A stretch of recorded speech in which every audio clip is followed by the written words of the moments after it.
When Pixar sets out to make a movie, research is always part of the process, whether it's studying clownfish for Finding Nemo or the physics of cooking for Ratatouille. The studio prides itself on getting the details right, but with Coco, the stakes were higher. They weren't just animating a setting, they were telling a story rooted in culture with traditions that stretch back centuries. Getting it wrong wouldn't just look sloppy, it could feel disrespectful. To prepare, Pixar's creative team traveled to Mexico multiple times, visiting towns and villages where Dia de los Muertos is celebrated. They toured cemeteries lit with candles, watched families build ofrendas, and listened to mariachis play songs that had been passed down for generations. Every detail, the food, the flowers, the papo picado, was observed firsthand and brought back to the animation team. Beyond travel, Pixar also assembled a cultural advisory team. Mexican American artists, musicians, and historians who could call out inaccuracies or stereotypes before they ever reached the screen. It was a safety net, but also an educational tool. The filmmakers weren't just building a movie, they were being immersed in tradition. One of the most famous moments of this collaboration came after Disney's disastrous attempt to trademark Dia de los Muertos in 2013. The backlash from Latino communities was so fierce that the studio reversed course within days. That controversy forced Pixar to take authenticity even more seriously. It couldn't just be about pretty visuals, they needed to tell a story that felt lived in and real. The payoff is clear in the final form, from the architecture of Miguel's village to the intricate petals of each marigold. Coco feels specific and alive. It doesn't come across like a tourist postcard, it feels like a place you could visit with traditions that have been respected rather than borrowed. So when we press play on Coco, we're not just seeing a Pixar movie, we're seeing the result of years of research, travel, and collaboration. All to make sure that when Miguel strums his guitar, it feels authentic to the culture that inspired him.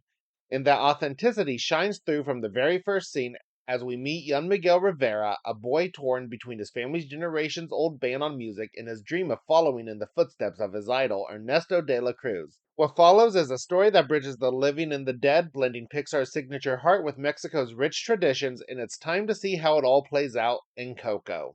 The movie opens with a burst of color and stunning visuals that immediately pull you in. Miguel narrates that sometimes he feels cursed, haunted by something that happened long before he was born. He tells the story of his great great grandfather, a musician who once dreamed of playing for the world. One day he left with his guitar and never came back.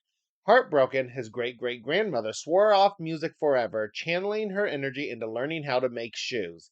She built a family legacy from that vow, teaching each generation the trade and passing down the story as a warning.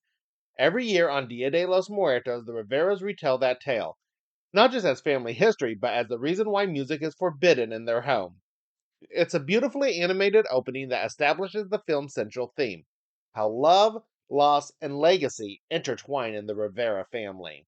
We then see Miguel greeting his great grandmother, Mama Coco, a frail but sweet woman with a face full of warmth and quiet wisdom. Miguel tells us she has trouble remembering things, so he talks to her all the time because, as he puts it, she's good to talk to. It's a funny little moment that grounds the story, the kid confiding in someone who may not always respond but clearly still matters to him. Miguel explains that his abuelita Mama Coco's daughter runs the house with an iron chancla and absolutely no tolerance for music. Despite that, Miguel admits he's different. While the rest of the Riveras prefer shoes and silence, he's got music running through his veins and he can't imagine his life without it. Miguel says he loves music because of Ernesto de la Cruz, the greatest musician who ever lived, at least in Miguel's eyes. When Ernesto plays, people didn't just listen, they fell in love with him. We then see Ernesto performing Remember Me, his signature song that somehow manages to be both catchy and heartbreaking. It's one of those tunes that feels simple at first, but the more you hear it, the more emotional layers it picks up, especially once you know what it really means later on. Miguel explains that Ernesto was tragically crushed by a giant bell in 1942, but his music still echoes through generations. Miguel feels a deep connection to him, convinced that he's destined to follow the same path. The entire story turns out to be Miguel talking to a guy while shining his shoes, a clever reveal that grounds the fantasy in everyday life. The man tells Miguel to be bold, to march right up to his family and declare that he's a musician. He urges him to sign up for the local music competition during Dia de los Muertos, and even hands Miguel his guitar, saying he'll be his first audience. But just as Miguel's about to play, Abuelita swoops in like a musical SWAT team, yelling at the poor guy for putting such ideas in Miguel's head. When the man runs off, Abuelita tells Miguel it's time to go home, while Miguel, still inspired, secretly grabs an ad for the music competition as he leaves. Miguel walks home with his family, who makes no secret of their disappointment in his love for music. It's a classic, we just want what's best for you moment, with a heavy side of judgment. As they pass through the plaza, a scrappy dog appears, tail wagging and tongue out. Miguel grins and calls him Dante, immediately breaking Abuelita's rule of never naming a street dog because, as she warns, they'll follow you forever. Naturally, Dante takes that as an invitation. Miguel's parents scold him for being in an area filled with mariachis, saying it's not a place for him to hang around. When Miguel brings up the music competition, his parents shut him down, saying a firm and final no. The moment perfectly sets up the tension. Miguel's world is full of music, but his family refuses to let him listen. Abuelita tells Miguel he can't go out tonight because it's Dia de los Muertos, a night meant for honoring, not wandering.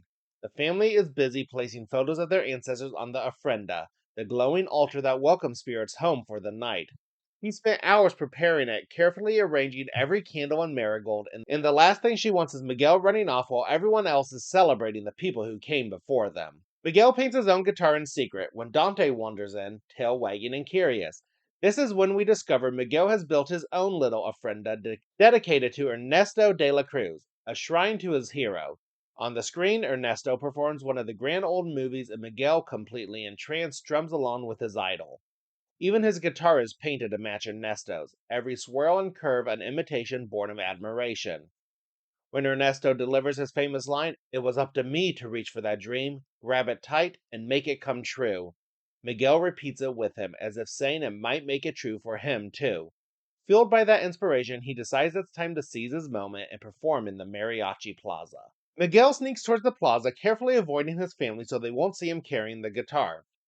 Of course, they catch him anyway and decide it's time for him to stop shining shoes and start making them. The family declares that he'll carry on the Rivera tradition, something Miguel meets with the same enthusiasm most kids reserve for dentist appointments. Then chaos strikes. Dante starts devouring the food from the ofrenda, knocking over the photo of Miguel's great great grandmother in the process. As Miguel picks it up, he notices something strange. His ancestor's husband is holding Ernesto's guitar. The realization hits him like a lightning bolt. Could Ernesto de la Cruz actually be his great great grandfather? Miguel bursts out of his house, shouting to his entire family that he finally knows who his great great grandfather is. His revelation isn't met with the excitement he's hoped for. Instead, an uproar breaks out. The family starts gathering all Miguel's hidden music supplies and throwing them into a pile, furious that he's been keeping secrets from them. Miguel insists that Ernesto de la Cruz was the greatest musician who ever lived and that because of him, music is in his blood. But his family isn't swayed. They forbid him from ever playing again. In a heartbreaking and shockingly brutal moment, Abuelita smashes his handmade guitar, splintering it into pieces.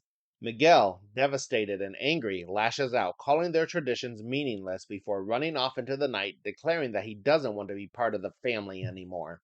Miguel races to the plaza, eager to join the talent show, only to realize he doesn't have a guitar, and every musician is expected to bring their own. He scrambles around the square, politely begging anyone who'll listen to let him borrow one, but every musician turns him down. Frustrated and out of options, he looks up at the towering statue of Ernesto de la Cruz and asks his idol what he's supposed to do. On the plaque below, he spots Ernesto's famous motto, "Seize the moment." It's the spark Miguel needs, the reminder that if he wants to follow in Ernesto's footsteps, he'll have to take a risk, no matter the cost. Miguel sneaks into the graveyard and finds Ernesto's grand tomb, a dazzling monument to ego and talent. Convinced that Ernesto is his great great grandfather, Miguel decides to borrow his idol's actual guitar to play in the talent show. Before strumming, he explains himself aloud, almost as if asking Ernesto's spirit for permission. The moment his fingers hit the strings, glowing orange marigold petals swirl around him in one of the most visually stunning sequences Pixar's ever done. But then things get weird. He hears people outside shouting, and someone has stolen Ernesto's guitar. When they enter the tomb, one man walks straight through Miguel. Panicked, Miguel bolts into the night, realizing no one can see or touch him, not even his family, who he runs right through in shock. Then, out of nowhere, a cheerful skeleton woman appears. Before he can process what's happening, he's surrounded by the dead, all celebrating Dia de los Muertos as if it's just another night out. Dante, loyal as ever, shows up too, and somehow he can see Miguel perfectly. Miguel bumps into a skeleton who somehow knows exactly who he is, and before long he's surrounded by a whole group of them. They reveal that they're his ancestors, thrilled to see him but completely baffled that he's, well, still alive. They lead him to a massive glowing bridge made entirely of marigold petals that shimmers like something out of a dream. On the other side is a breathtaking city of the dead, colorful, bustling, and beautifully animated. At the border crossing, each spirit must scan in with their offerings their families left for them on the ofrenda. In a clever twist, one poor skeleton can't cross because no one in the living world has displayed his photo, so he's stuck. It's a fantastic bit of world building that turns the spiritual concept of remembrance into something as literal and bureaucratic as an airport security checkpoint. Miguel's family crosses over with him, cleverly declaring him as their offering, a quick thinking move that somehow works. They arrive at the Department of Family Reunions, a wonderfully bureaucratic version of the afterlife where they meet Mama Imelda, Miguel's formidable great great grandmother. She's furious that she hasn't been allowed to cross over because no one has placed her photo on the family ofrenda. The family finds themselves in an office and learns that they're under a curse, one triggered when Miguel tried to steal Ernesto's guitar. Imelda still can't figure out why she hasn't been allowed to cross over until Miguel shows her the missing photo from the ofrenda. The overworked receptionist explains that the only way to reverse the curse is for Miguel to receive a family blessing. If he doesn't, he'll be stuck in the land of the dead forever. Imelda reluctantly gives her blessing, but she includes one strict condition: Miguel can never play music again. It's a bittersweet moment that captures just how much this family's love and frustration are tied together. Miguel is transported back to the tomb, frustrated but undeterred. Determined to chase his dream, he takes up the guitar again, even though he knows it breaks Imelda's condition. Instantly, he's pulled right back into the land of the dead, punished for breaking his promise. His family refuses to give him another blessing, leaving Miguel desperate and alone. That's when he puts two and two together. If Ernesto really is his great great grandfather, maybe he's the only one who can help. With that, Miguel sets out to find Ernesto de la Cruz himself. Miguel sneaks through the busy streets of the land of the dead as everyone frantically searches for the mysterious living boy. While hiding, he spots the same skeleton who earlier tried to sneak across the bridge. The man mentions Ernesto de la Cruz, catching Miguel's attention. We learn this charming, quick talking skeleton's name is Hector. As soon as he walks off, Miguel runs up to him, desperate for answers about Ernesto. After a quick, chaotic exchange, Miguel explains the situation. But before they can plan their next move, his family appears. The two take off through the glowing city in a frantic chase with Imelda summoning her massive spirit animal to track Miguel down. A visual that's equal parts thrilling and hilarious. Miguel gets his face painted to look like one of the skeletons, blending in surprisingly well for a living kid in the land of the dead. Hector explains that when you're well remembered, you get to cross over to the world of the living for Dia de los Muertos, a privilege that depends entirely on whether someone still has your photo on an ofrenda. He asks Miguel with a mix of charm and quiet desperation to put up his picture once Miguel returns home. The moment becomes a small but heartfelt deal between them.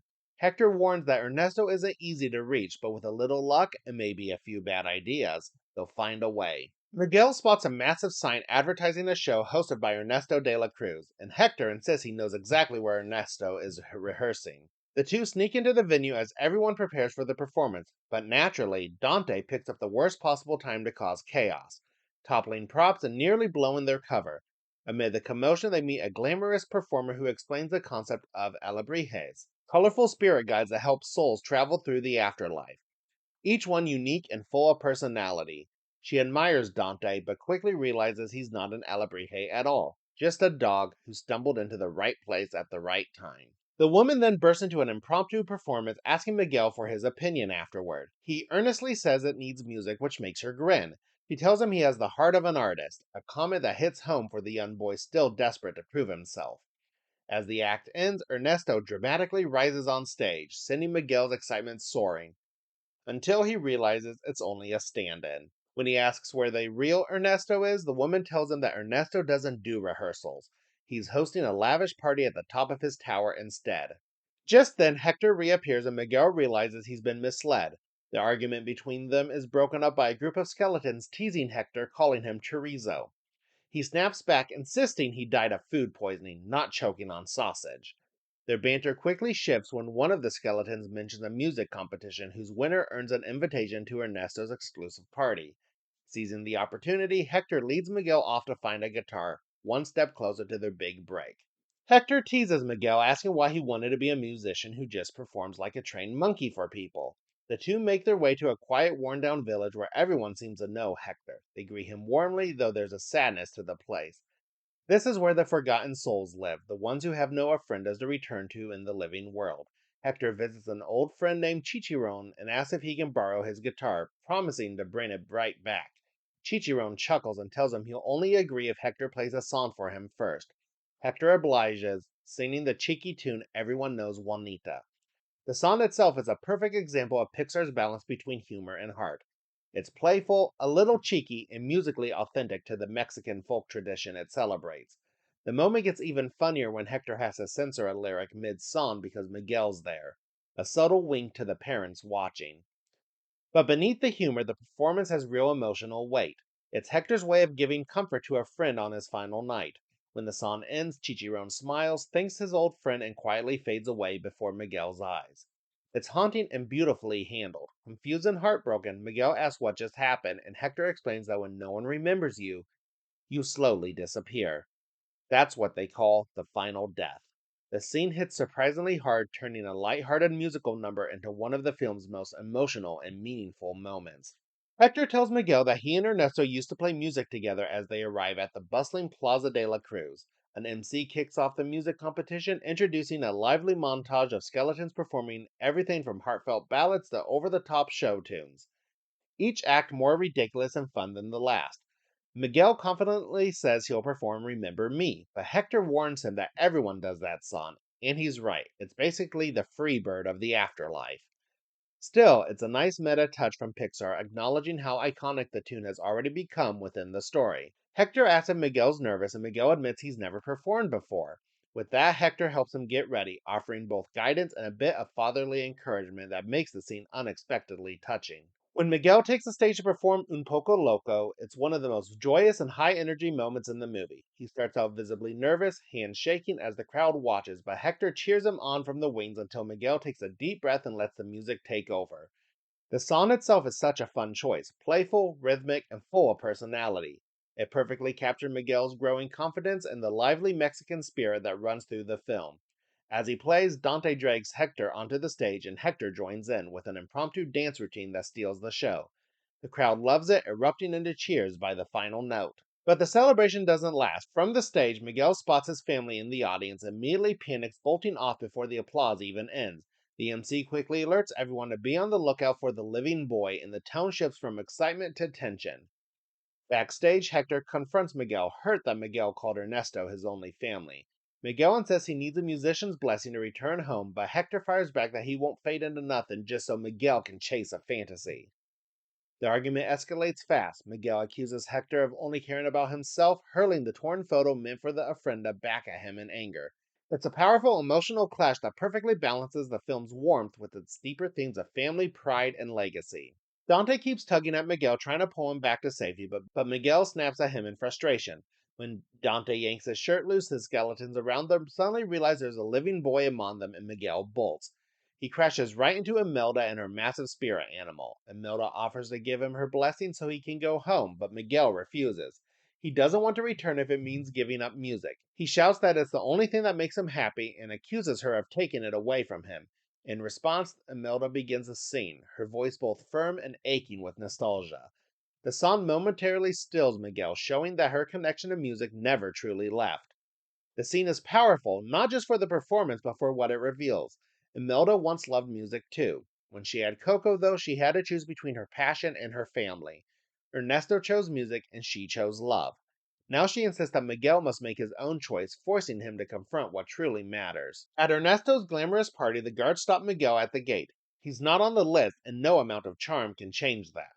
Thinking fast, he slips in with the competition winners, blending into the crowd of skeletal partygoers. The whole scene is pure spectacle, shimmering lights, skeletons lounging by a pool, a DJ spinning lively tunes, and every inch of the place dripping with excess. Miguel wanders in awe until he spots Ernesto himself, the man he spent his entire life idolizing. To get his attention, Miguel climbs to the top of the building and starts performing El Mundo es mi familia. The number bursts with energy, color, and that signature Pixar polish. It's upbeat, catchy, and serves as a love letter to the film's themes of connection and identity.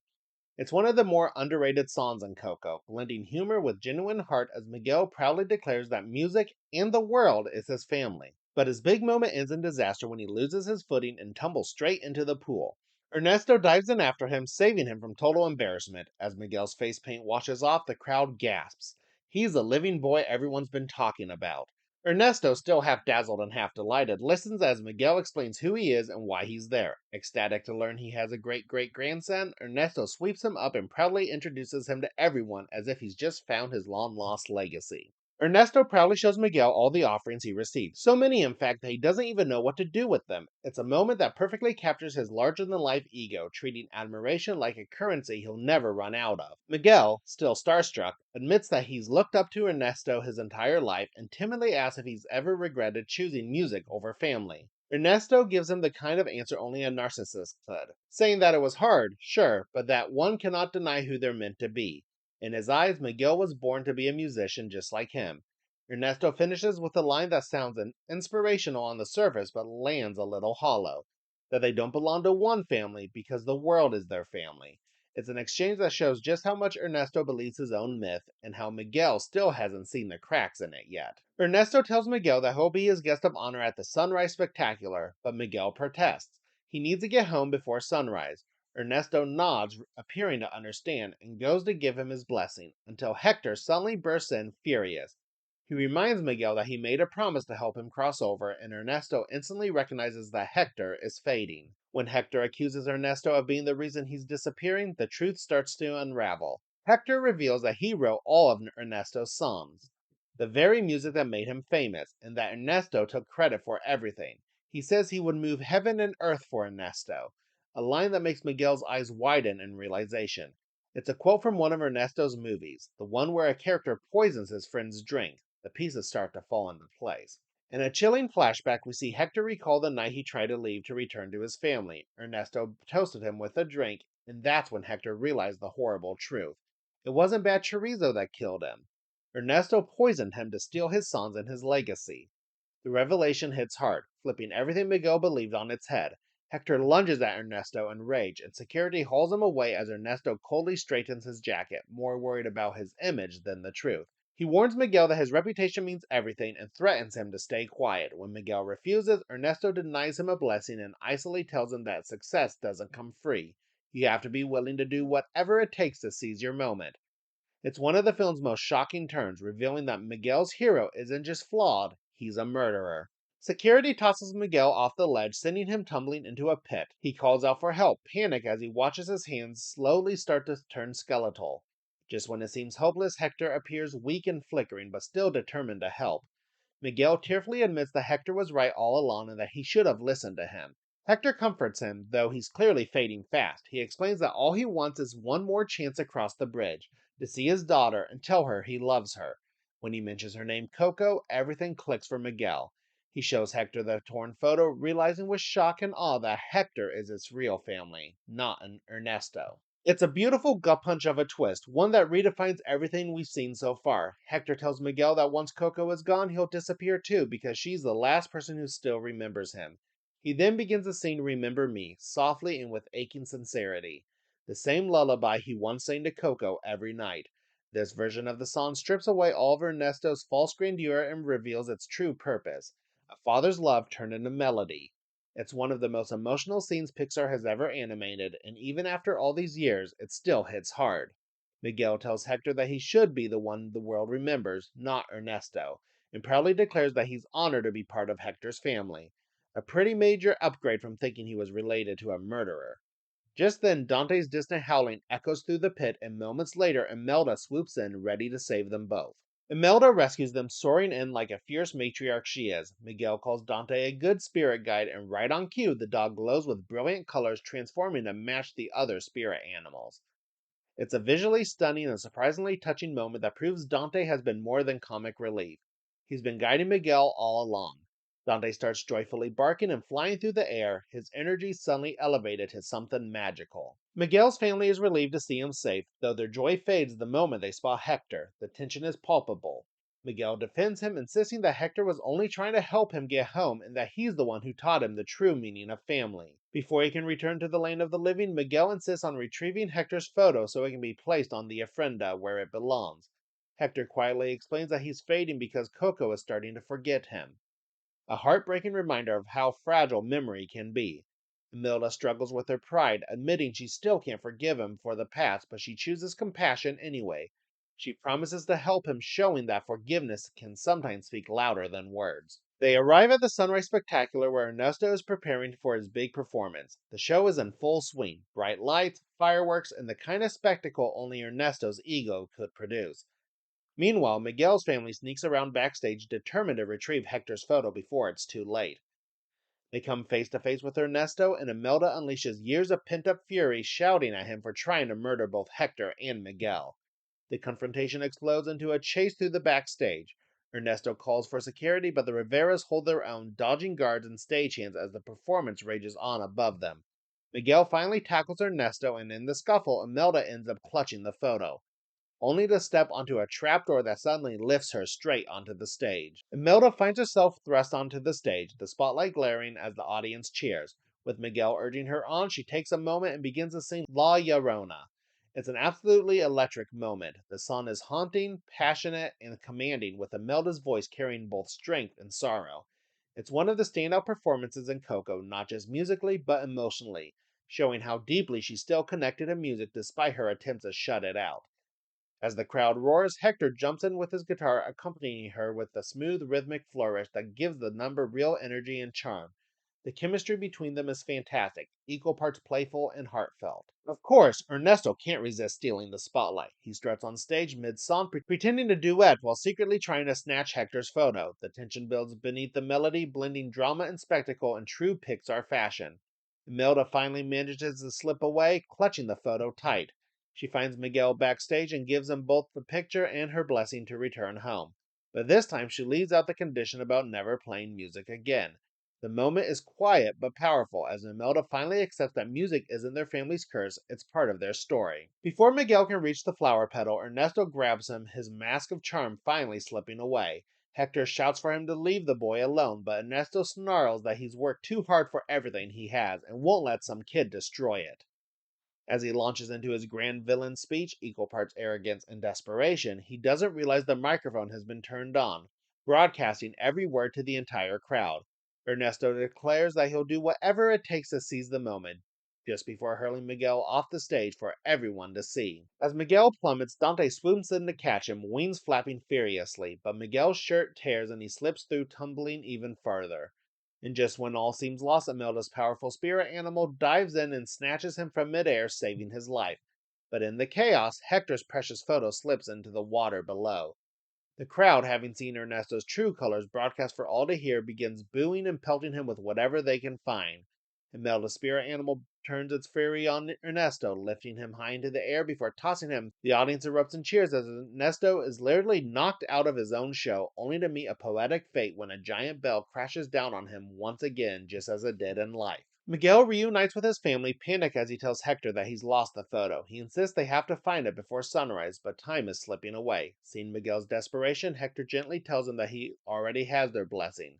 No conditions, no restrictions, just love. It's an emotional exchange that captures the heart of the film's message.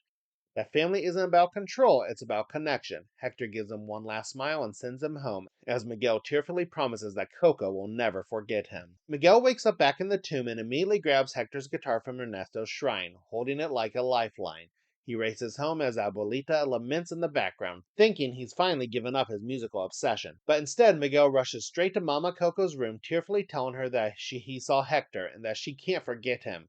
He places the guitar in her lap, gently strumming a few chords as he begins to sing Remember Me. The moment is tender and emotional, with Miguel's shaky voice gradually steadying as Coco's eyes brighten in recognition. She starts to sing with him, their voices blending in one of the most heartfelt scenes Pixar has ever created. Coco softly explains that her papa used to sing that song to her every night, and Miguel tells her that Hector loved her so much. Then, in a quietly powerful reveal, Coco opens a drawer and pulls out his old photograph, the missing piece of the family portrait. As Miguel connects it to the torn picture, the family finally comes full circle. Music and memory healing generations of pain in one unforgettable moment. A year later, the town has completely rewritten its story. Ernesto's legacy has crumbled, and in his place, Hector is finally celebrated for the artist he truly was. The Rivera home has become a museum honoring his music and memories filled with warmth instead of shame. Miguel proudly introduces his relatives to the newest member of the family, a baby. before placing Coco's photo on the ofrenda, assuring she'll never be forgotten. As Miguel begins to sing Proud Corazon, the scene becomes a perfect emotional capstone. The song is bright, heartfelt, and full of gratitude, embodying everything the film has been building towards.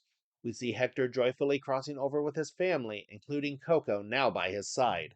As Miguel plays for both the living and the dead, the final moment celebrates connection across generations, reminding us that love and memory keeps family alive long after they're gone.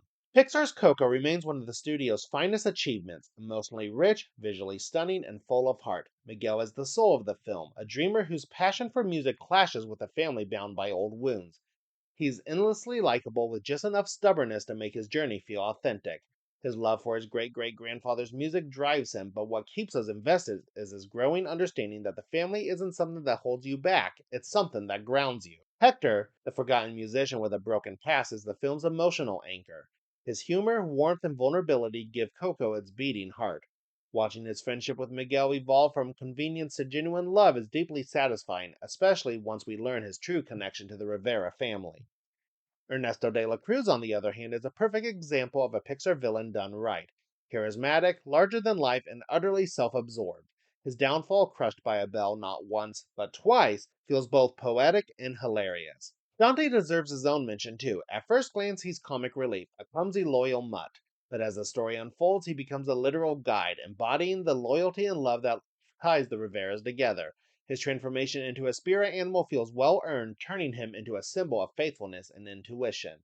The film's music is its emotional spine. Remember Me may be the standout, but every song from the playful Un Poco Loco to the vibrant El Mundo es mi familia adds character and energy to the world. Each melody feels woven into the story's DNA rather than tacked on, giving the film the rhythm of a musical without ever feeling forced.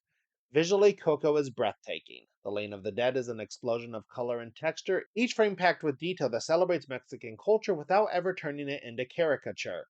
The Marigold Bridge alone is a masterclass in animation, both symbolic and stunning. In the end, Coco isn't just about chasing dreams or honoring tradition, it's about how the two can coexist. The plot balances humor, adventure, and genuine heartbreak with grace, and by the time the credits roll, you're left reflecting on your own family and what it means to be remembered.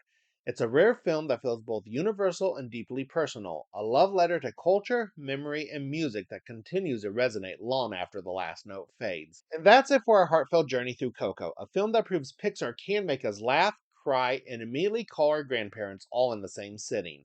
So what's next as we leave the Lane of the Dead behind? The randomizer has returned, and this time it pointed us towards Lilo and Stitch 2. But of course, rules are rules, and that means we're heading back to where it all began with the original Lilo and Stitch. A story about found family, mischief, and a blue alien who just wants to belong. Lilo and Stitch mixes sci fi comedy with heartfelt emotion in a way only Disney could. So grab your Elvis records, prepare your best Ohana means family, and get ready, because next time, Into the Vault is blasting off to Hawaii. Let's open the vault.